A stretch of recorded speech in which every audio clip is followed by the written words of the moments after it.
A rather delicate artificial insemination procedure may hold the key to saving Australia's future bee populations from their biggest threat, the varroa mite. As countries around the world scramble to stop bee populations from disappearing, the Australian bee industry is divided on how to best protect bees from the destructive parasite. But it involves a controversial question that has split the industry: should Australia be able to breed up varroa mite-tolerant bee colonies while risking bringing another harmful virus into the country?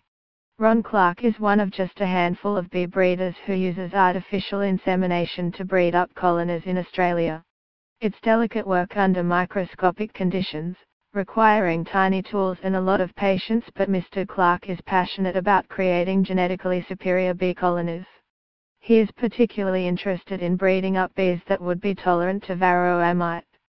The tiny mite is responsible for the collapse of many bee colonies worldwide, but it has arrived in Australia, yet. Mr. Clark said he could breed varroa-tolerant bees by bringing in bee semen from other countries such as New Zealand. It appears that Kiwi colonies have already been infected with the pest but have some bees strong enough to live through the invasion. But bringing bees into Australia from overseas presents a problem.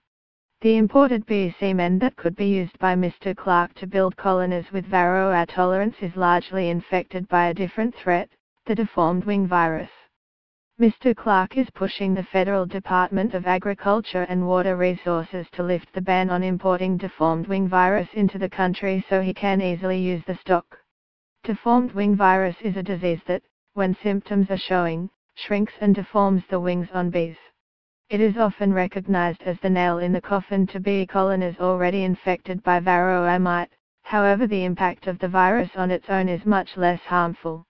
Mr. Clark and his supporters argue that the threat posed by the varroa mite is far greater than the problem of introducing the deformed wing virus into Australia. In every industry you're going to get your for and against, but at this point in time, until the beekeeper feels it hitting his hip pocket, he's not exactly in tune with what we're trying to do. He said research showed it was also likely that the deformed wing virus would come into Australia with varroa mite, as it is the #1 way it is spread. While there's some industry support for Mr. Clark's push to build up varroa-tolerant stock, his plans are controversial. Australian Honeybee Industry Council Executive Director Trevor Weatherhead said the risks needed to be carefully considered. Like most people in the industry, he agreed the introduction of varroa mite into Australia was a matter of when and not if. But he said there was a possibility that Australia could get varroa mite without also getting deformed wing virus, which would be far less destructive.